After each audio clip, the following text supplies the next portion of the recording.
ఎన్నాళ్ళ నుంచో నీ దగ్గర ఓ విషయం దాచాను. గొప్ప తీసి మీరు బ్రాహ్మణులు గారా ఏమిటి? ఆ పాత బస్తీ సలీం గారితో హలీం గురించి డిస్కస్ చేసినప్పుడే నాకు మనం వచ్చింది సుమి. బా ఆపరా నీ అప్రాచ్య పరిమాణాలు నువ్వును.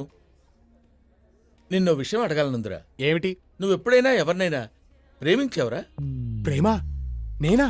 మనం కూడా ప్రేమించొచ్చా గురువు గారు? ఏ మనం ఎందుకు ప్రేమించకూడదు? అంటే చరిత్ర చూసుకుంటే సలీము, అనార్కలి, రోమియో జూలియట్టు, లైలా మజ్ను ఎంతసేపు వాళ్లే ఉన్నారు గాని మన వాళ్ళు ప్రేమించినట్టు ఎక్కడా దాఖలాలు లేవే. చరిత్రదే ఉందిరా, చింపేస్తే చిరిగిపోతుంది. కానీ ప్రేమలా కాదురా. ప్రేమ ప్రేమ ప్రేమ అంటున్నారు. కొంపదీసి మీరేమైనా ఏమిటి సిగ్గుపడుతున్నారా? వీడి మొఖానికి సిగ్గు కూడాను. ఏమండోయ్, మీరు సిగ్గుపడ్డం మాని ఆ అమ్మాయి ఎవరో చెప్పండి. మన రాజమండ్రి గణపతి శాస్త్రి లేడు? లేడుగా.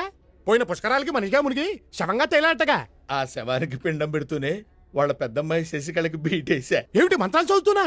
నోరు మంత్రాలు చదువుతుంటే ఖాళీగా ఏం చేస్తారా?